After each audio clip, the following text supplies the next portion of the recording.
light that lies upon the road. The breeze is ruffling its feathers,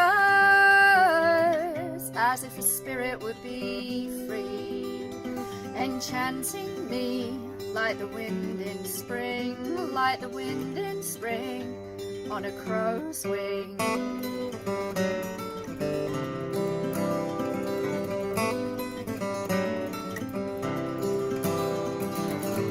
No resurrection for the few, it seems to say no sure direction, only the road to liberty, enchanting me like the wind in spring, like the wind in spring on a crow's wing. I thought the rich would take it all, I never dreamed I'd see a falcon above the mills and factories. What are those hills that rise so bare? Their barrenness is about making, for what we leave is everything. We set it free like the wind in spring, like the wind in spring on a crow's wing.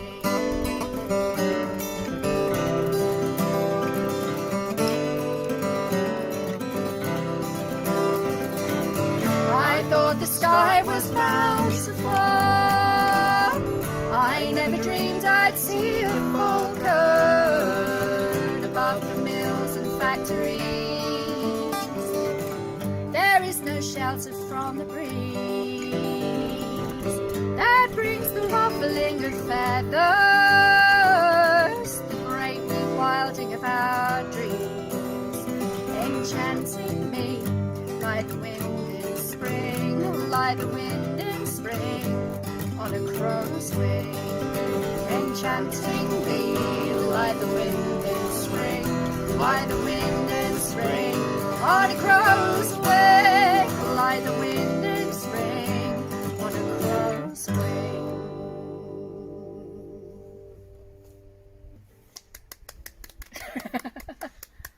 Well, that was Crow's Wing. Hi everyone, thank you for being here to watch us.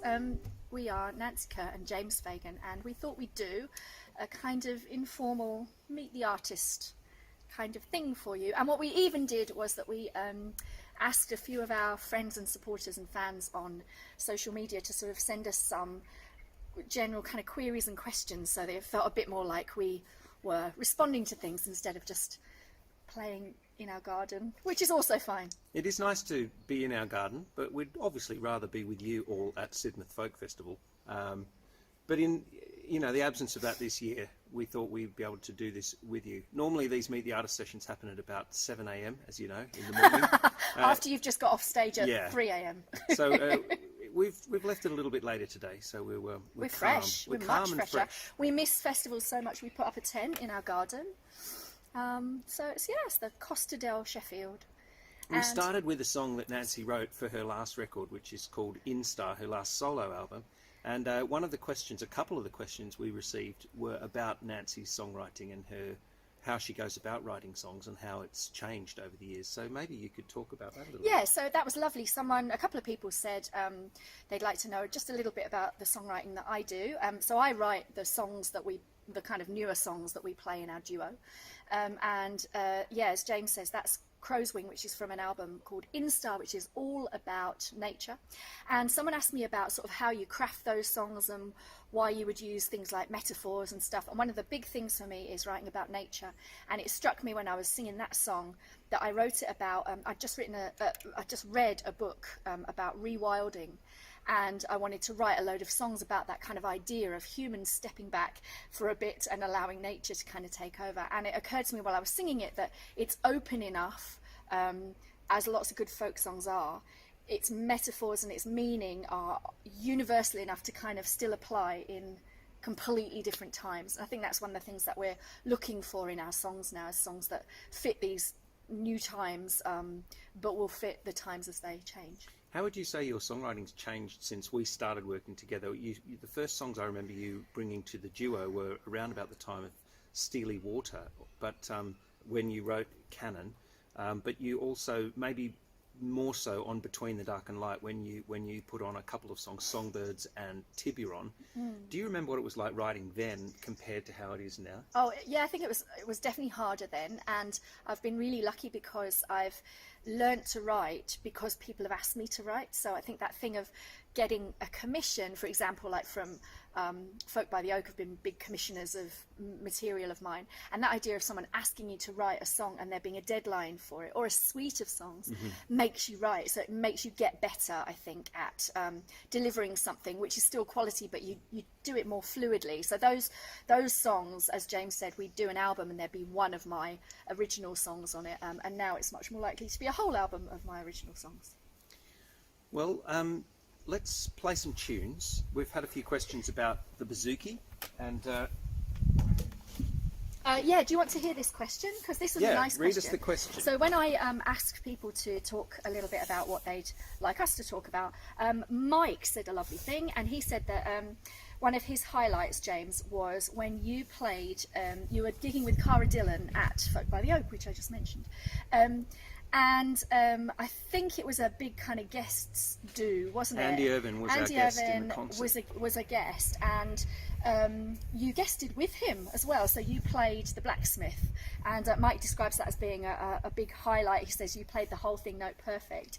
What was that like? And I thought it might be just nice to show how much of our kind of musical lives, but especially yours, players like Andy and those kind of real innovators of Irish music have been. Well, if you told me when I was a teenager that I'd end up on stage with Andy Irvin playing the blacksmith, I would have been extremely surprised. But he is an inspirational man to me, and I know that song in my bones, my DNA, so it was a lovely opportunity to get to do that. And in fact, this bouzouki that I play, if you've seen me playing before, you'll know that I play an instrument co-designed by Andy Irvin and Stefan Sobel. It's a guitar-shaped bouzouki, so it's based on an Irish bouzouki tuning, which is G-D-A-D, G on the bass, D-A-D, and it's got 8 strings.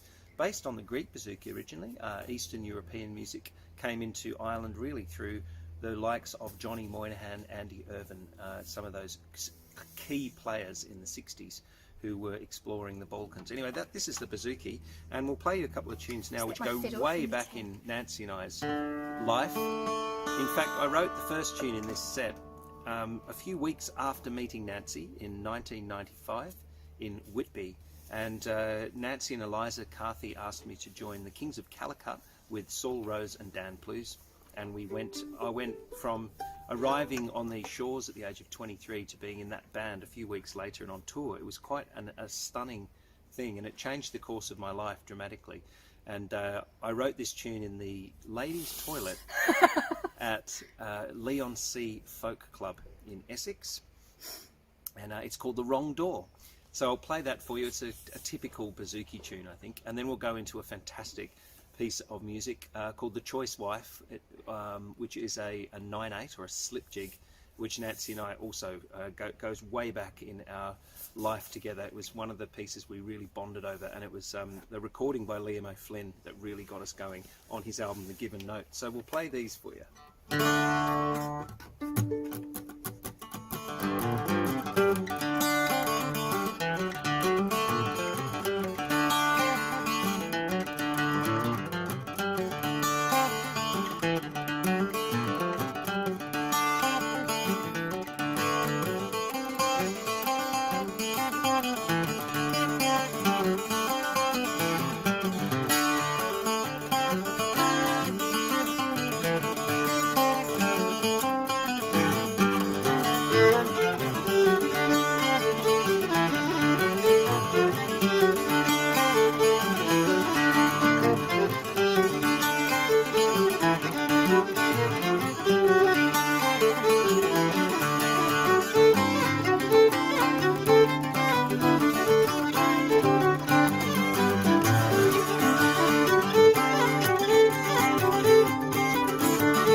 Thanks takes very me much. back. Yeah, lovely. I want to say that James wrote that first tune, as he said, in Leigh-on-Sea at the folk club there, one of many really great folk clubs. And we're always saying we miss festivals, and we do, but we miss folk clubs as well. And we also miss sessions when we're playing that Irish tune.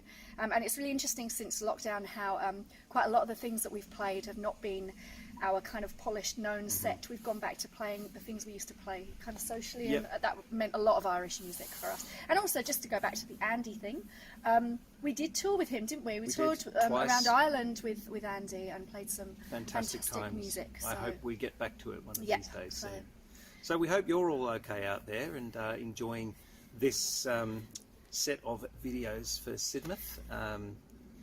It's lovely to be able to offer something to the festival, and it was worrying times when they realised that they had to postpone this year. But thanks to your support and all of you out there who've dug deep, not just for Sidmouth but for festivals and artists around the country, we're all enormously grateful. Let's look at a few more of those questions then. Do you want to talk about how the Australian thing, maybe? Would that be a nice thing to talk about? Which Australian thing? So someone said, I think this is a great question, or kind of opening idea, which is how we have had an influence of Australian and British migration and immigration, both in our lives, but also in the kind of music that we have listened to, and then how we've absorbed that and made that into our own. Well, hugely important, and a great question, thank you. Nancy, born in London but moved around the country a lot as a child. My dad was born in Birmingham, but his parents took him over to Australia when he was 10 in the late 1950s. And my mum is from Tasmania and is descended from a variety of different people in Tasmania, including 7 or 8 convicts back in the 1830s and 1840s. And as Nancy and I have looked for songs over the years, we were attracted naturally to songs of migration, and that has been the story of our life, really. In fact, lockdown has been the first time Nancy and I haven't travelled extensively, for 4 months. I don't remember the last time we stayed still for a week, let alone 4 months. So it's been really interesting reflecting on how much our ancestors migrated and moved, either voluntarily or involuntarily. But and it is reflected in our repertoire, definitely, and in our music.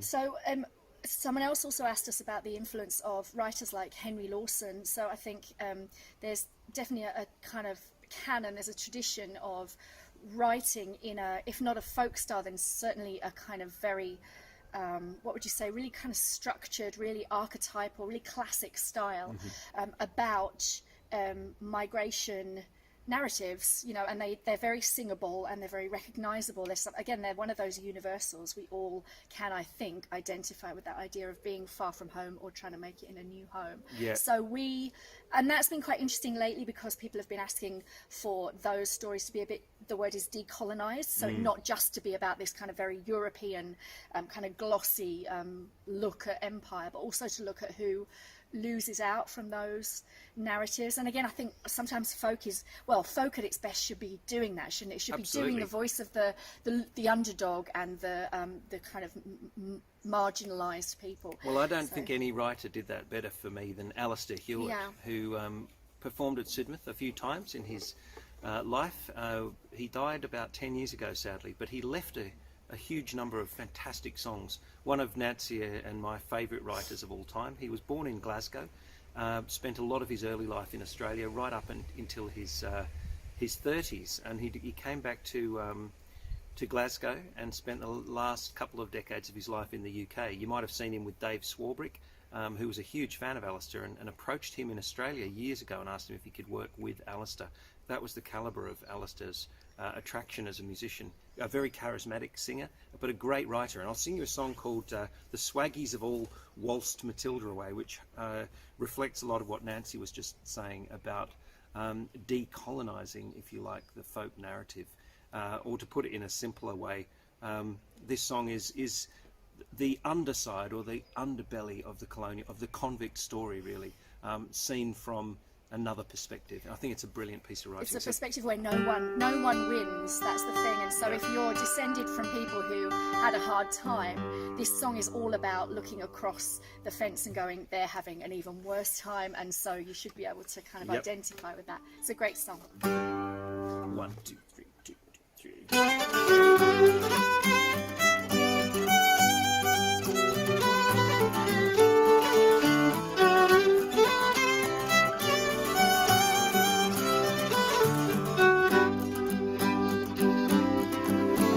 Came to this country in fetters and chains, outlaws and rebels with numbers for names, and on the triangle beaten and maimed, blood-stained the soil of Australia. Dickies and duchesses, flash lads and whores, who worked their plantations, polished their floors, lived in their shadows and died in their wars. Blood-stained the soil of Australia.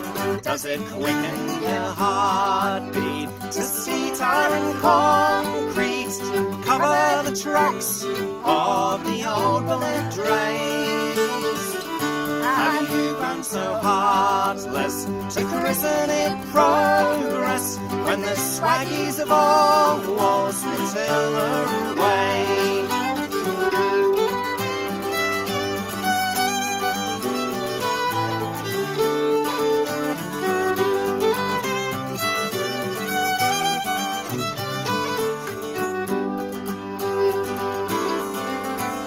Driven like dogs from your own native home, hardship and poverty caused you to roam over the bracken and over the foam. Blood-stained the soil of Australia. Then in the fever for fortune and fame, you caused the poor blacks to suffer the same. Imprisoned on missions or hunted for game. Blood-stained the soil of Australia. Does it quicken your heartbeat to see tar and concrete cover the tracks of the old bullet trains? Have you grown so heartless to christen it progress when the swaggies of all walls Matilda away?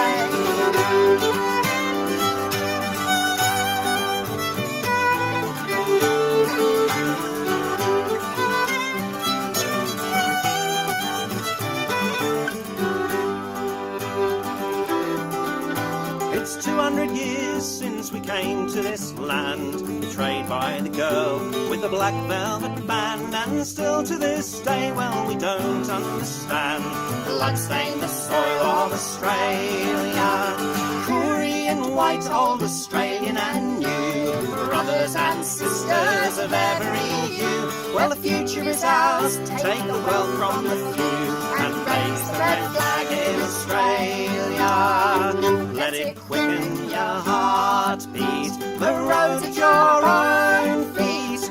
Travel it lightly and travel it well, and don't speak of success or christen it progress till the swaggies can all waltz Matilda as well. And don't speak of success or christen it progress till the swaggies can all waltz Matilda as well.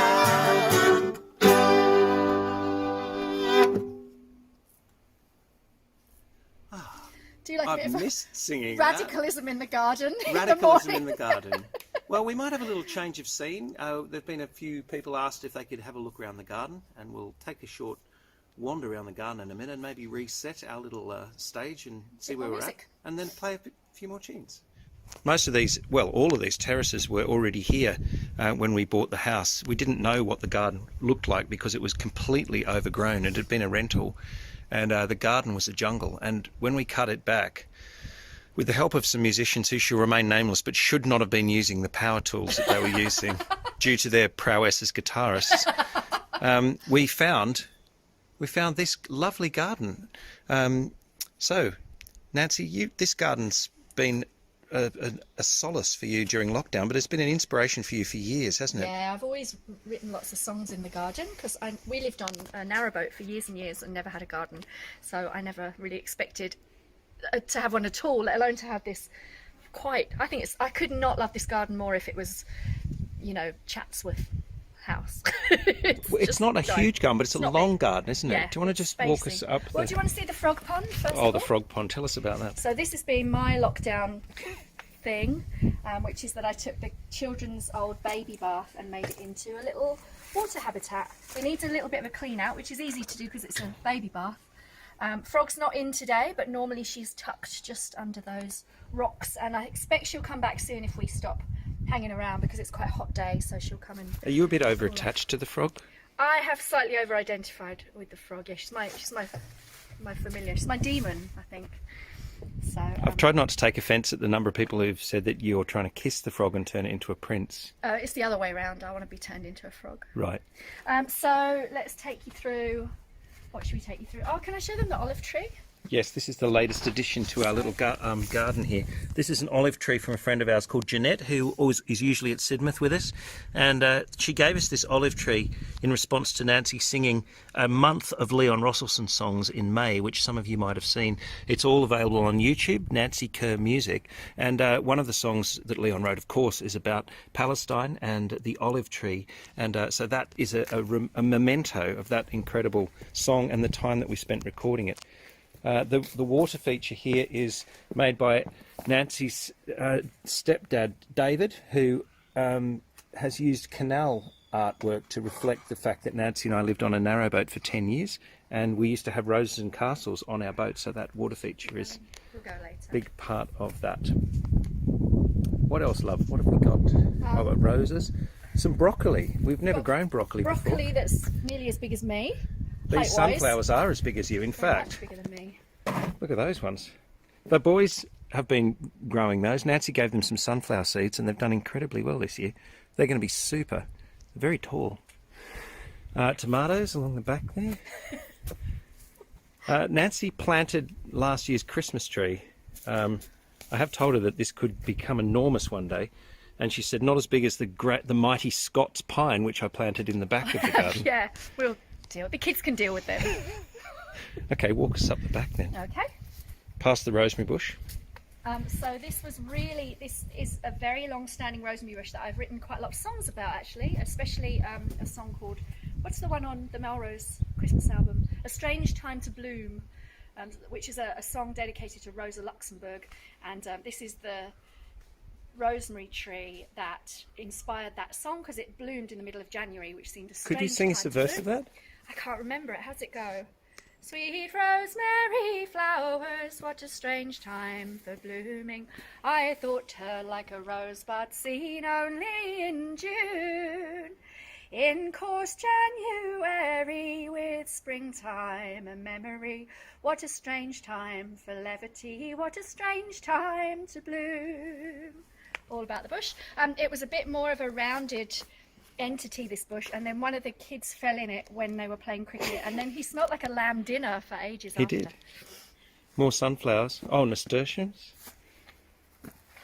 An owl. Some beans. Some lettuces, which the slugs are really enjoying this year. They're getting a good feed. It's important to feed your slug community. But we have managed to grow cauliflower this year, which is cool. Past the capacious lemon verbena bushes, lemon balm, and some more sunflowers. I just can't believe how well they're doing this year. And then we built a little festival this year because we've really been missing festivals. So this is called Frog Fest, and the kids love it out here. We've been having a few little family gatherings, and the boys like to come out here. And Yorkshire rhubarb. Yorkshire rhubarb, first year. We're not allowed to harvest it, are we, this year? No, you need to let it base in. But I will say this is a triumph because so everything that we did in the garden this year was done with no garden centre help or anything because we couldn't get out. We didn't get out. So everything was little things that I'd got before lockdown, and this was 2 really tiny, not very happy looking little bits of rhubarb that I managed to bring back to life and rescue, and they're quite happy. They're doing great. Rhubarb triangle. And then what Nancy calls the non-finity pool, which has come in handy. And then up onto what we call Jess's Terrace. Jess Arrowsmith and Richard Arrowsmith live 3 doors down, and in fact found us this house. And when we moved in, Jess helped Nancy and I excavate this terrace on the back. And we didn't even know this was here because it was a jungle. So we like to sit up here, and it's been quite an inspirational place over the years to just retreat and write. And we did our very first couple of songs in lockdown from this terrace. You love it up here, don't you? This is great. This is an amazing space. Yeah. Well, thank you for the little tour of your garden. Thank you. Maybe some more music. Maybe we'll relocate. So one of the questions that someone asked us on Twitter when we said we were doing this Meet the Artist was what it was like being kind of part of musical families, which is true of both me and James, in really similar ways and similar settings, even though many thousands of miles apart. And of course, like, there's no point pretending it's not a massive treat and a privilege, and it kind of affects everything we do. We've always had this music around us, even if we weren't always playing the kind of music we play now or the songs. I think just having music around you makes it feel comfortable and something you can play around with, which is how you get new ideas and how you get better at stuff. So it is a massive treat, and we're hoping that it's a massive treat for our children too, because that's how we're bringing them up. And to sort of illustrate a bit of our family music, I wanted to share a song with you with our youngest boy, Harry. And he's done a little song accompaniment, a little harmony on this song that I didn't even know he knew. So he's going to sing that with me now. And it's a Leon Rosselson song. Leon's my favourite writer. And I spent one of the first bits of lockdown doing a song a day project where I sang one of Leon Rosselson's songs every day. So this is by Leon Rosselson, me and Harry singing Why Does It Have to Be Me? Why does it have to be me? Why does it have to be me? Why can't they just let me be? Why can't they just let me be? Why do I have to do things I don't want to do? Why does it have to be me?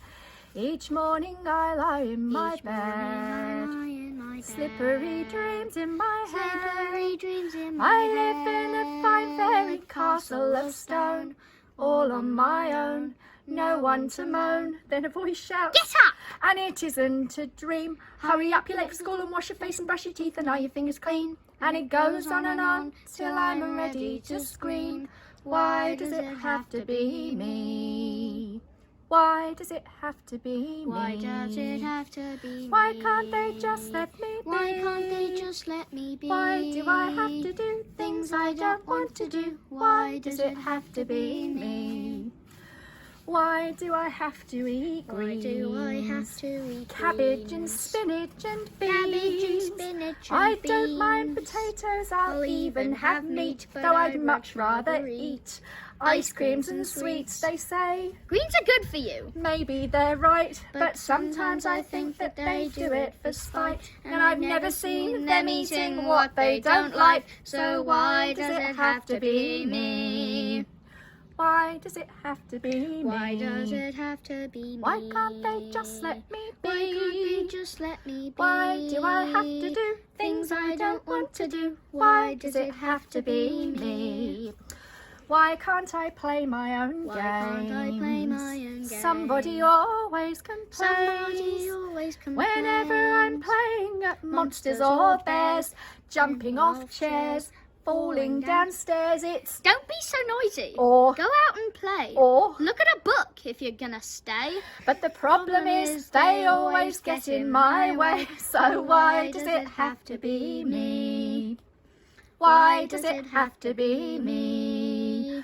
Why can't they just let me be? Why do I have to do things I don't want to do? Why does it have to be me? Thank you. Thank you, Harry. I'll take my biscuit now. It wasn't bribery. Where's my biscuit?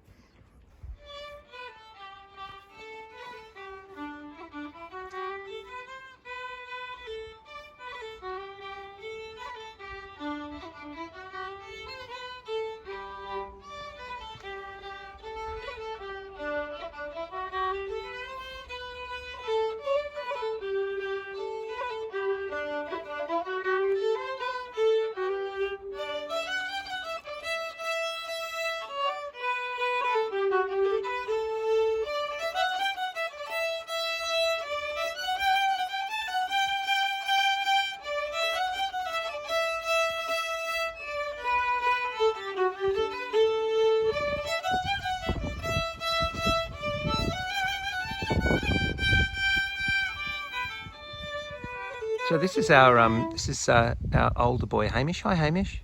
Hi. You've got a nice jig you'd like to play us. What is it? I can't remember what We it's can't remember what it's called. Let's It's call very it nice. Dad Sat on the Wheelbarrow. Did you learn it from Nicola Beasley? Me dad sat on the Nicholas wheelbarrow. Jig? Nicholas Let's jig. just say it is one of Let's Nicola's just say jigs. it's one of the tunes I learned. Okay. Can you remind me how it goes? It's Do you a start in tune. and I'll join you, yeah? Okay.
Lovely. Thanks.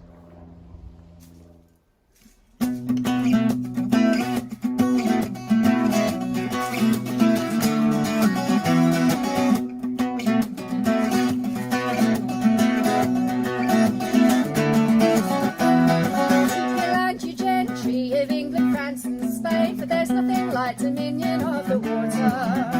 From the rocky coast of Kerry to the bloody Spanish Main, it's the best thing you can ever teach a daughter.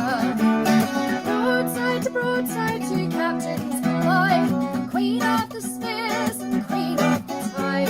Regalia and rebellion go sailing side by side all the way, sails all the way.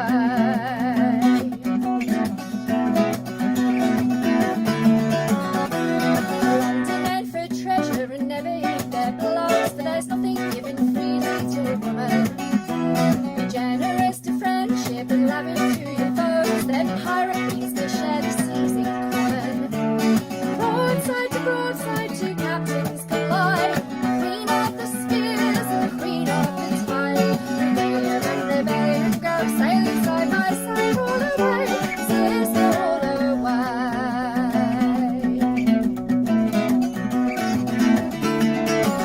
The blow shall make you weary and marriage make a slave. You do better on the sea like Raven Valley. And when that gallant vessel goes rolling on the wave, be sure you're on the deck, not in the galley. Broadside to captains collide, Queen of the Spears, Queen of the Tide. Regalia and rebellion go sailing side by side all the way, sails all the way. Broadside to captains collide, Queen of the Spears, Queen of the Tide. Regalia and rebellion go sailing side by side all the way, sister all the way, sister all the way. Thank you very much. Thank you very much. Thank you. That was Broadside, which is another one of my songs, and it's one that I wrote for the Elizabethan session with Martin Simpson and John Smith, kind of doing a guitar kind of riff, and then I wrote this quite traditional sort of sounding tune on top of it. That's on our live album. It is. And yeah, a couple of people asked about kind of lyrics and music and how I write, and that's a good example of one where there was definitely a kind of piece of sound, a kind of musical start to it, and then I added this story or these words about Grace O'Malley, who is an Irish pirate queen. And I'd like to dedicate that song to the she shanties who asked us if we would show parts of our garden in our Meet the Artist. So thank you. Well, thank you everybody, and thanks to Sidmouth for inviting us to do this Meet the Artist session. It's been a pleasure to do and to show you a little bit of our lockdown life and our garden, and thank you to Hamish and Harry for their good sportsmanship as well by being involved, even if it was for biscuits. Speaking of biscuits, you can contribute directly to the Hamish and Harry Biscuit Fund if you want to, by buying our live CD, which is on our website, which is kerfagan.uk, and we have waived postage for the entirety of lockdown. So coming to you at a bargain price, if you'd like to help us out, that would be the best way to do it, and we'll send that out to you as soon as we can. This is a song that we associate with Sidmouth for us because we performed it with the man we learnt it from, Nick Jones, at the Nick Jones Return to the Stage concert some years ago now, after decades of him not performing. It was a thrilling event, one of our fondest memories of the Great Sidmouth Folk Festival. Here's Farewell to the Gold by Paul Metzers. Sing along wherever you are, sing it loud, and we'll see you again somewhere on the road, I hope. 1, 2, 3, 2, 2, 3.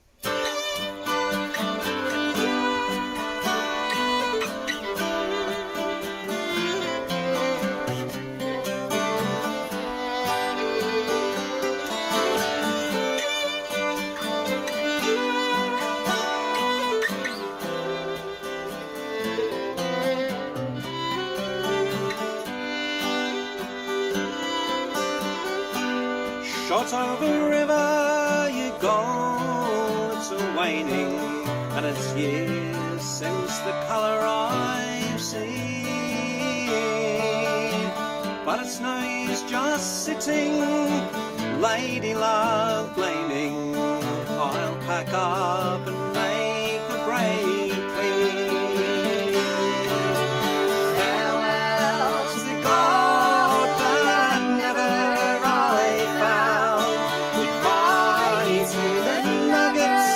somewhere about, for it's only when dreaming that I see gleaming down in the dark, deep underground.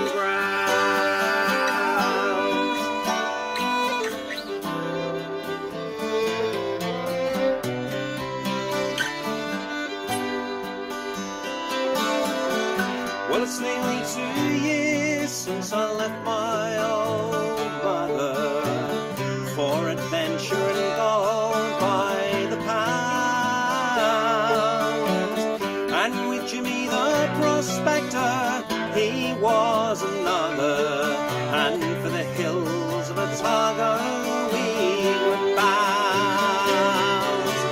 Farewell to the gold that never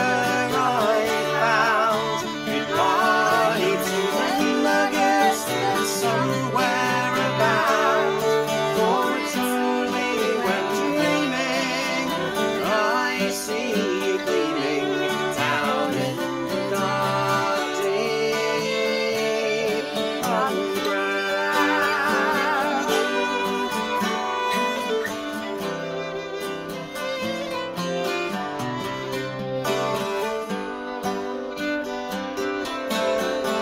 Well, we worked the cardroners, dry valleys all over the road, Jimmy Williams and me. They were panning good dirt on the winding shot over, so we headed up there just to see. Farewell to the gold that never I found. Goodbye to the nuggets that somewhere about, for it's only when dreaming I see you gleaming down in the dark, deep underground.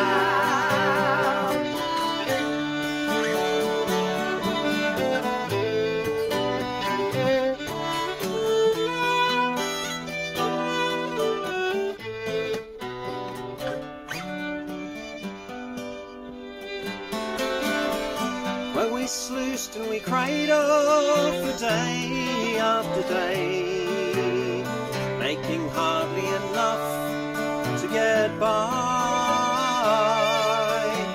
When a terrible flood swept poor Jimmy away during 6 stormy days in July.